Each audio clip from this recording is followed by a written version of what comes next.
നൈജീരിയയിലെ കടുന സംസ്ഥാനത്ത് സായുധ സംഘങ്ങൾ നടത്തുന്ന അതിക്രമങ്ങൾ അനിയന്ത്രിതമായി വർദ്ധിക്കുന്നു. കഴിഞ്ഞ ദിവസം നടന്ന തീവ്രവാദ ആക്രമണത്തിൽ ഒരു കത്തോലിക്ക മതബോധന അധ്യാപകനെയും അദ്ദേഹത്തിന്റെ ഗർഭിണിയായ ഭാര്യയെയും തീവ്രവാദികൾ തട്ടിക്കൊണ്ടുപോയി. പ്രദേശത്ത് ഭീതി പടർന്നതോടെ 95% ഗ്രാമവാസികളും വീടുകൾ ഉപേക്ഷിച്ച് സുരക്ഷിത കേന്ദ്രങ്ങളിലേക്ക് പലായനം ചെയ്തതായാണ് റിപ്പോർട്ടുകൾ.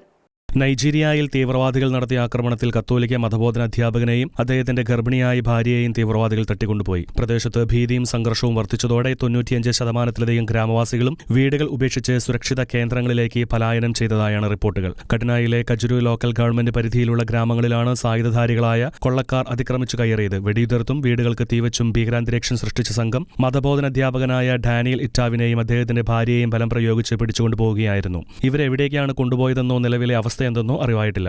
തുടർച്ചയായി ഉണ്ടാകുന്ന ആക്രമണങ്ങൾ കാരണം ജനങ്ങൾ പ്രാണരക്ഷാർത്ഥം ഗ്രാമങ്ങൾ വിടുകയാണ്. നിലവിൽ പല ഗ്രാമങ്ങളും പൂർണ്ണമായും വിജനമായി കഴിഞ്ഞു. കൃഷി ചെയ്തും കന്നുകാലികളെ വളർത്തിയും കഴിഞ്ഞിരുന്ന സാധാരണക്കാർ ഇപ്പോൾ അഭയാർത്ഥി ക്യാമ്പുകളിലോ ബന്ധുവീടുകളിലോ ആണ് കഴിയുന്നത്. സർക്കാർ സംവിധാനങ്ങളുടെ ഭാഗത്തു നിന്നും കാര്യമായ സുരക്ഷാ മുൻകരുതലുകൾ ഉണ്ടാകുന്നില്ലെന്ന് ഗ്രാമവാസികൾ പരാതിപ്പെടുന്നു. തട്ടിക്കൊണ്ടുപോയവരെ ഉടൻ മോചിപ്പിക്കണമെന്നും ജനങ്ങളുടെ ജീവനും സ്വത്തിനും സംരക്ഷണം നൽകുവാൻ ഭരണകൂടം കർശന നടപടി സ്വീകരിക്കണമെന്നും സഭാ അധികാരികൾ ആവശ്യപ്പെട്ടു. അക്രമികൾ മോചനദ്രവ്യം ആവശ്യപ്പെട്ടോ എന്ന കാര്യം ഇതുവരെ വ്യക്തമല്ല. മേഖലയിൽ സൈന്യത്തിന്റെ നേതൃത്വത്തിൽ തിരച്ചിൽ തുടരുകയാണ്. International desk Shekinah news.